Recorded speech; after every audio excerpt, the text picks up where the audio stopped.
allocation of resources. Second, the relatively recent notion of the enduring or long-term corporation deserves re-examination. The idea that a corporation has a legal identity which transcends its employees makes good sense in many circumstances. But its extension to a belief that this confers on the corporation an enduring right to continue to exist has, in my opinion, caused and continues to cause much damage. Incredible amounts of money have been wasted, and many otherwise immoral, unethical and ecologically disastrous decisions have been made in support of ailing corporations, which, in my view, would have been better allowed to simply die and disappear. One very simple example has to do with the economic concept of economy of scale, which has been used to justify everything from the growth of multinational corporations to the World Trade Organization and the Multilateral Agreement on Investment. In the early days of this century, human technology was sufficiently crude that there were large economies to be gained through long, continuous, unchanging production runs for products as diverse as motor vehicles and business shirts.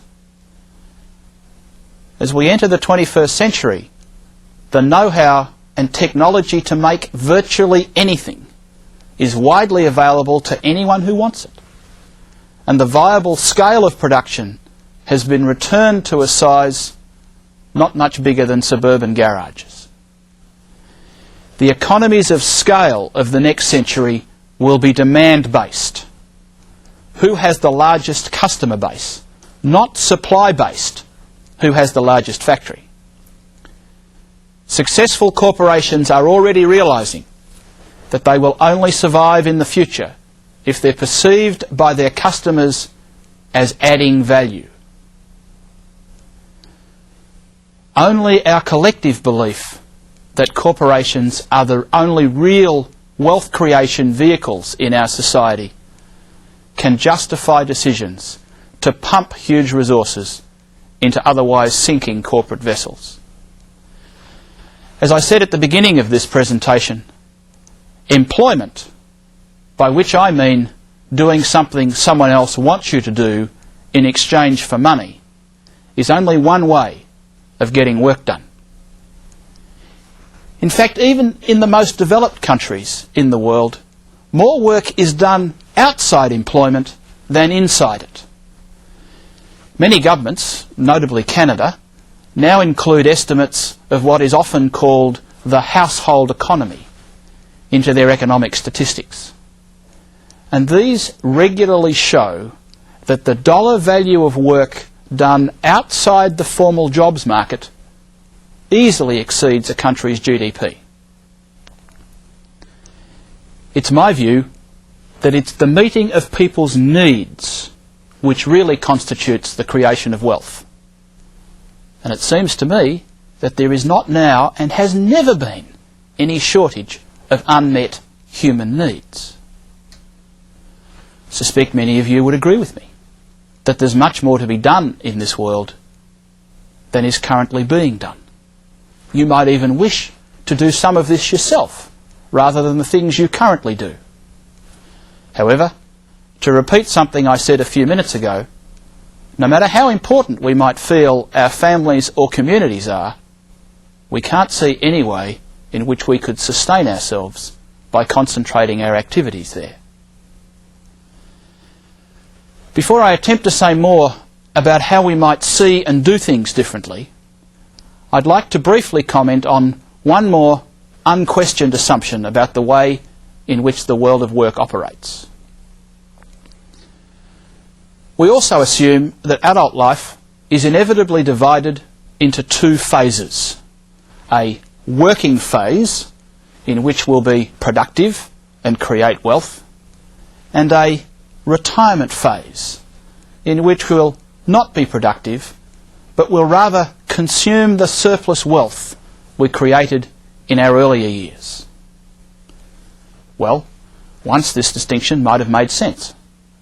When work was a largely physical activity, it made sense to stop working when the strain on the physical body became too great. As the world enters the 21st century, however, work is a largely intellectual activity, with less than 40% of the jobs in the developed world manipulating physical goods. And even much of this physical activity is at least aided by mechanical devices. With healthier lifestyles and increasing life expectancy, many of us will enjoy undiminished intellectual capacity into our 70s and 80s, which makes a complete mockery of any notion of retirement from productive work at age 65 or even younger.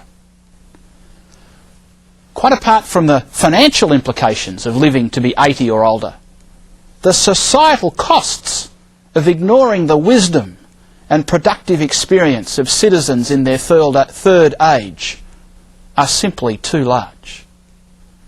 We cannot afford to condemn our elderly to sitting out their lives idly in retirement villages.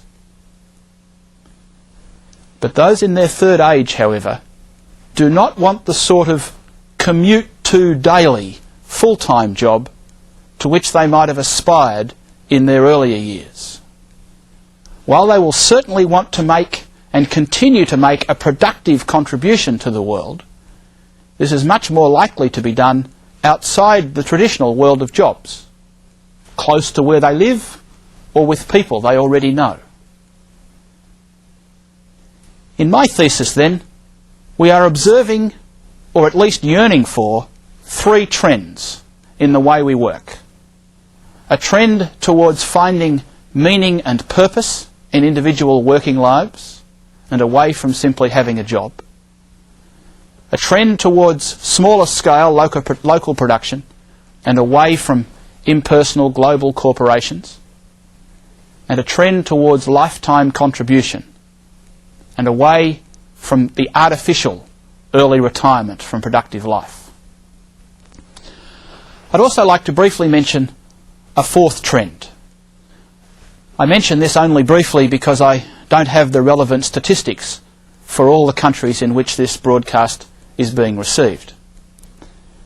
However, I'll use figures for Australia as an example. This graph shows the absolute number of jobs in Australia every year between 1978 and 1997.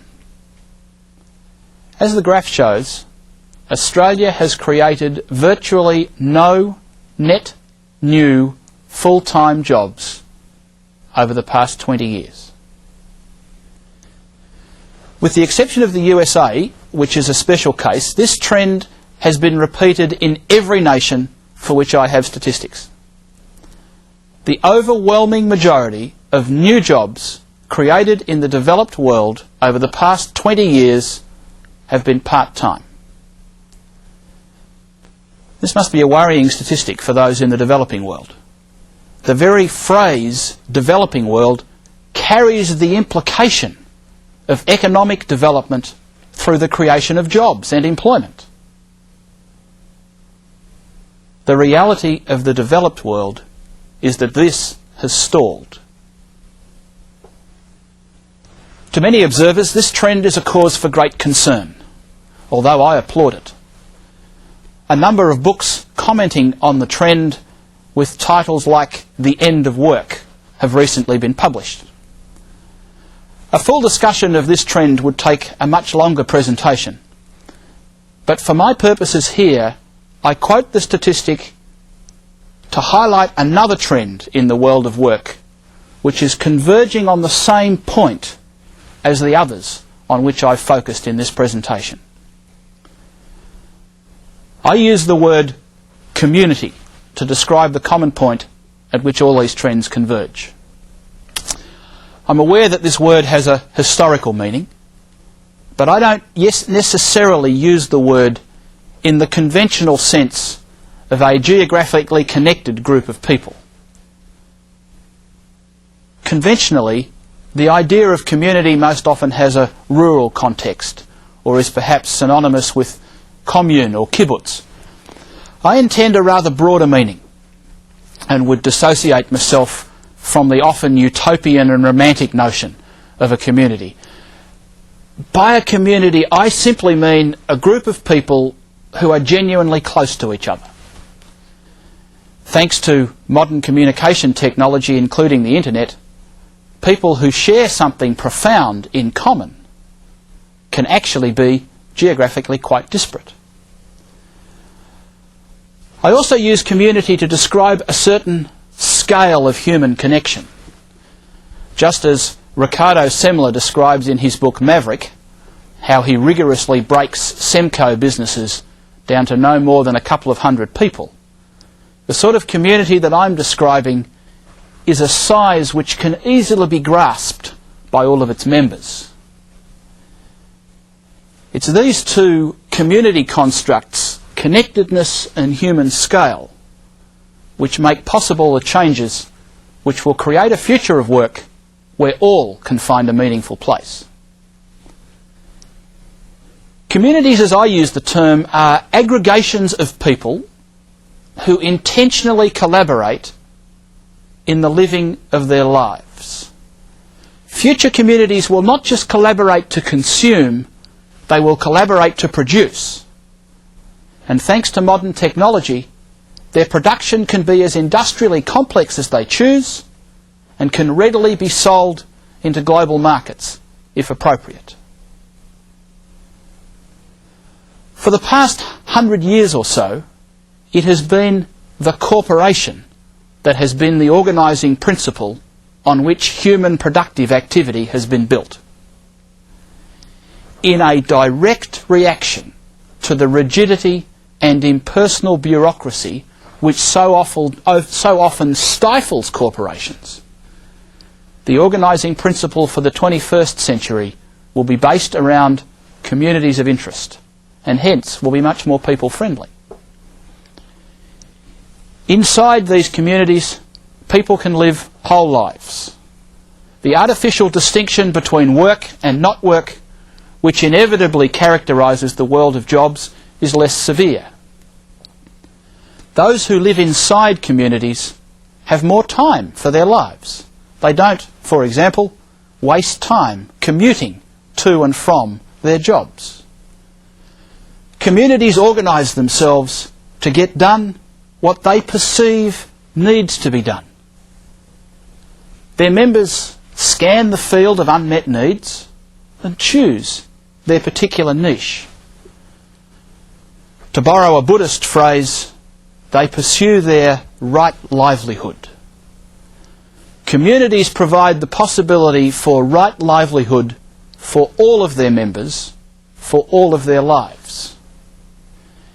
The organisations, which might well include corporations, through which communities achieve their outputs, are certain to be smaller, more dynamic, and more flexible than their jobs-based counterparts.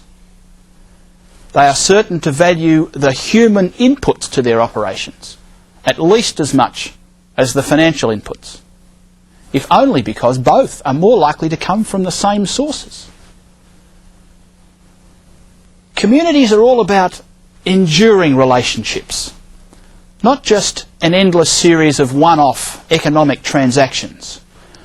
I remember very clearly from my youth my mother asking the local shopkeeper to put it on the slate when she didn't have enough cash to immediately pay for her purchases.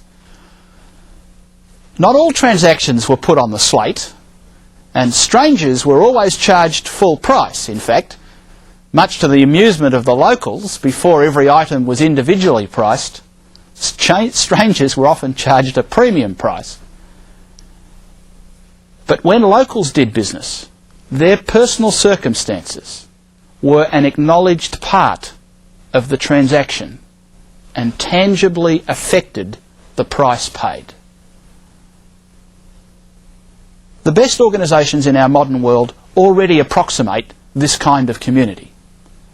Global organisations like The Body Shop and Ben & Jerry's, large national organisations like Semco in Brazil and Nordstrom in the USA, and many smaller organisations around the world lead the way in creating environments in which their employees can bring all of themselves to their work. These examples also remind us that the connectedness of the entire world no longer limits us to being part of only one community. We're likely to belong to a number of overlapping communities. In fact, some suggest this as a model for future world organisation, within which each of us will have clearly defined responsibilities, benefits and obligations. A North American colleague, Bob Stilger, who's Executive Director of Northwest Regional Facilitators in Spokane in Washington, and his network, have created a project they call Resilient Communities to explore just what it would take to create and sustain these sorts of communities. Their project can be found on the web at www.resilientcommunities.org and is a worldwide project. In addition to the sorts of individual and organisational consequences I've mentioned already, the changes in the world of work also have significant implications for many societal institutions. I'll mention only one: institutions of education and learning. For too long, most of what is called education has been based on the absorption of facts, of learning what one needed to know. This is redundant. Already the internet and other technology makes facts instantly available and repeatedly available to almost anyone at almost no cost. The key skills in the future will be the ability to think, to understand systems holistically, to make connections, to learn and relearn. Where the education system of the past focused on creating specialists, success in the future will come through being a flexible generalist. At all levels, from preschool to university, institutions of education will need to revisit not only the content of their curricula, but how they teach and how they assess what has been learned. And they'll also need to break down the artificial barriers which currently divide them. Where once what one learnt was based on how old one was, future learning will be based on providing what one needs to know at any point in time, which also has significance on what it means to prepare for the job of the future. Adults in the past could rely on either their employer or their profession, providing them with a job for as long as they wanted one. Adults in the future will be much more responsible for the creation of their own work. This requires considerable self-confidence, as well as the capacity to create and sustain a vision, backed up by a range of business management skills that are often, too often, lacking in many people. In my bibliography, I refer to a number of recent books which explore the changes in skills and mindsets needed for individuals to succeed in the future world of work.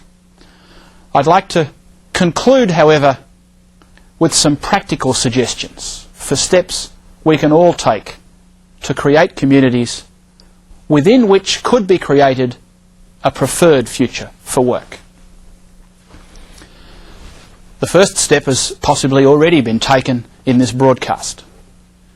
Taking time to re-examine one's current world of work is often the first key stage in creating a better future. One author who has taken this step seriously is an Australian called Marcus Letcher, who recorded his thoughts in a book called Making Your Future Work. He advocates what he calls a modular life, building on what Charles Handy called a portfolio life in the Age of Unreason 10 years ago. The essence of living a modular life is reframing the role of work and income.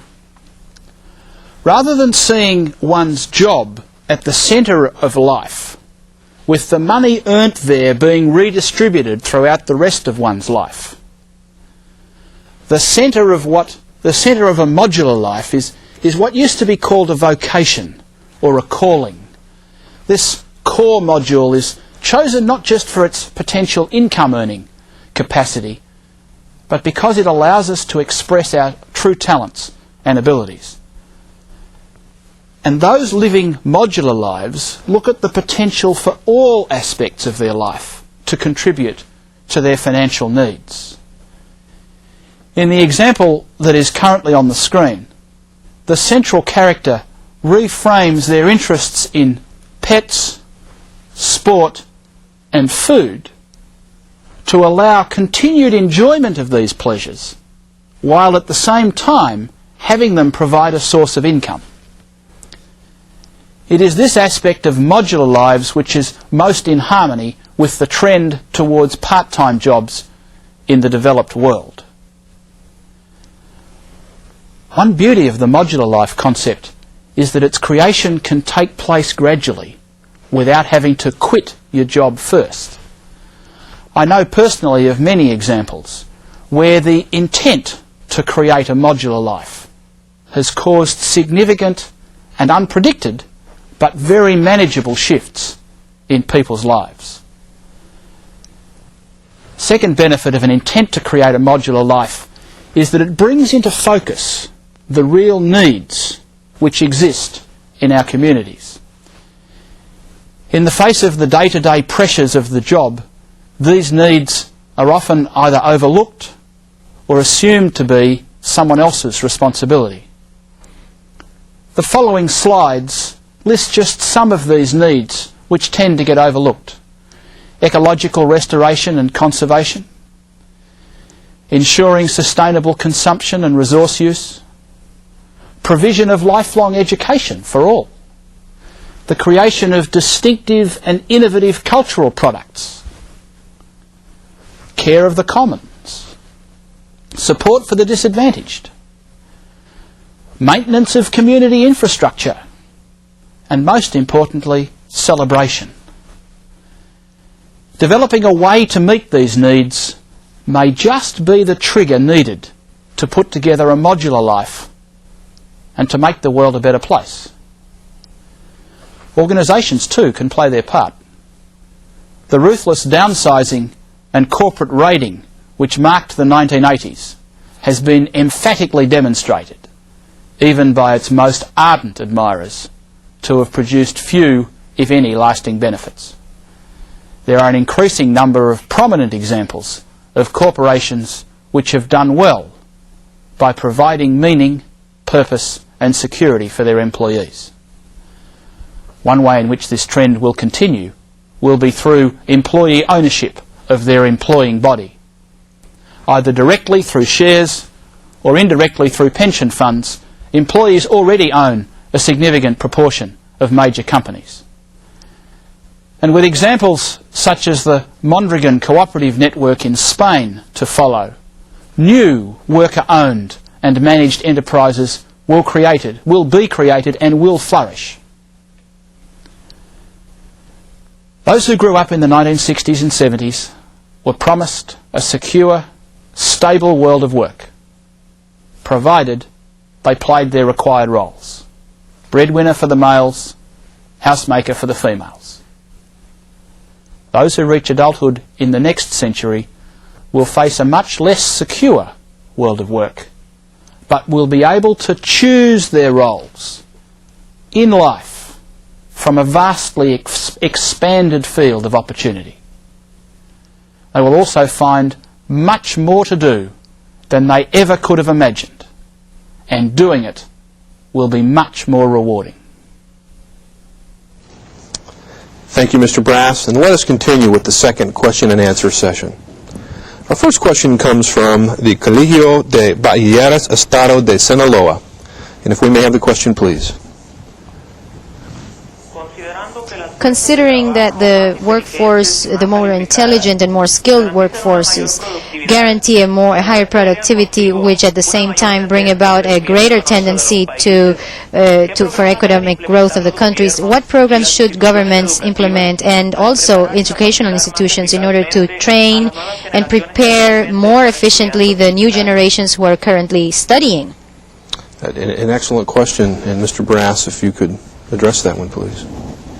In the question, you make a very valid point, which I don't address, but which Dr. Judy and Mr. Avalos addressed earlier, and that is that there really is a change in the way the world is operating, and the gap between the highly skilled and the low skilled is increasing significantly.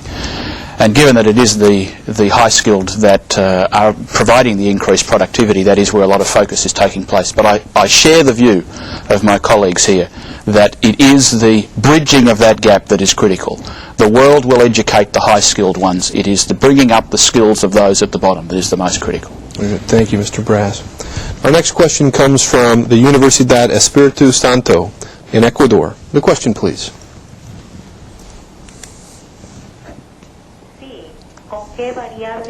What are the variables to elaborate the employment indexes for both full-time and part-time? Please give us a reference, a bibliographic reference, or maybe a website or an electronic address that we can go to for these data. Okay.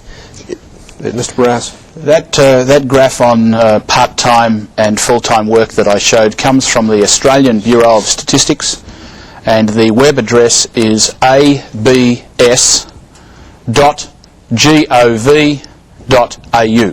And if you go through that address, you'll find that graph in there.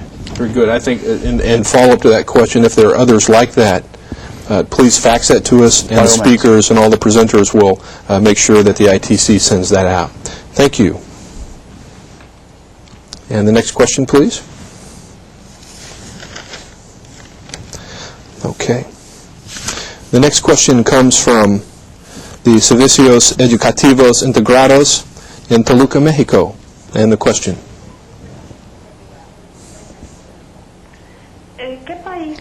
What countries of the world take advantage of the experience of the people in the third age? And what productive results have they had in Japan with people working the land, the farmers, and how have they been incorporated to the economy of the country? Mr. Brass. I think this is a really important question. I did say some things in my presentation about the third age. I think this is important. Interestingly, it is indigenous cultures that have the greatest respect for people in their third age. And in those cultures, it is not their physical capacity, it's their intellectual capacity, which is the most difficult to measure in an economic sense. We still don't have good ways of measuring the contribution, so I don't have any very good examples for you, but there is no doubt that that will be a trend in the future. Dr. Judy, do you have a follow-up to that? Just briefly, I'd say that the Japanese have accumulated substantial experience in reintegrating older workers into the workforce. They often do that, and you take a look at their experience. It's quite interesting to look at. Very good. Thank you. We can use that as a reference then. Our next question comes from the Universidad Tecnológico de Panamá, the Centro Regional Chiriquí. And may we have the question, please?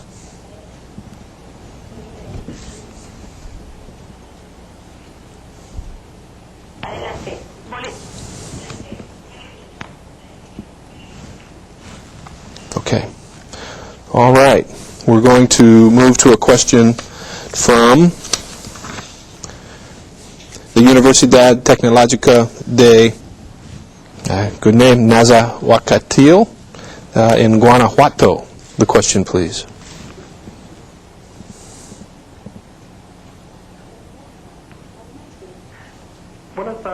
Good afternoon. How can you modify the attitude of the workers for them to feel part of the company, of the organization, and take part of the changes and contribute to the global development? Mr. Avalos. Señor Avalos. Yes, I think one good idea could be to pay special attention to the role models that we have these days. You know, with the use of technology, now we can transmit classes from space. I just read this magazine, this article, and they are doing that. So we can bring closer our leaders, businessmen, smart people around the world can be closer to teachers to share with us their experiences. So the role model method, I think, will work fine. Brief follow-up, Mr. Brass. I'd add to that one of the changes that's taken place in the world of work recently, once upon a time it was people, supervisors, who controlled the flow of information in organisations. That's no longer the case. Technology has taken over much of that role, which means we now have very many different ways of getting things done inside corporations. And it seems to me that a high priority for corporations is making what people want to do a key component of how they go about doing it. That's how you make people motivated, get them to do something they want to do. Very good point. Our next question comes from the Universidad Tecnológica de Panamá in the Centro Regional Chiriquí. The question, please. One of the greater problems to resolve in Latin America is reducing the illiteracy rate. What do you suggest for us to solve that problem of illiteracy, and how to integrate groups that are not part of the elite, who are workers with very few skills and education, into the elitist groups in order to improve the productivity of these countries? How do you integrate people who are not part of the elite into the elite to make a contribution? Mr. Avalos. Yes, well, actual trends indicate that people is moving away from the agricultural areas of the economy to industrial and service sectors of the economy, and that will require a great infrastructure, not just new services, public services, but this includes education too. So we need to build new schools, more schools, so we can reach all these people coming from these areas on the economy. Very good. Thank you very much. And that's all the time we have for questions this morning. And thank you for your excellent answers. All three of the presenters, they just really were excellent. We've run out of time. And I want to thank again Mr. Avalos, Mr. Brass, and Dr. Judy, who joined us today from Indiana. We hope that you have enjoyed participating in this video conference. The International Training Center will continue transmitting programs on topics crucial to improving our future productivity and global competitiveness. We invite you to participate in our March 4th program, The Long-Term Organization, Strategizing for Change in a Globalized Environment. For additional information on the International Training Center's programs for the coming year, please consult your participants manual, where you will find the dates and specific topics for each program. Also, if you are interested in participating in training programs which will be offered by the International Training Center, please contact the Center by letter, phone, fax, or email. On behalf of all of us who collaborate with the International Training Center, I thank you for your participation and interest in today's program. Thank you, and we look forward to seeing you again soon.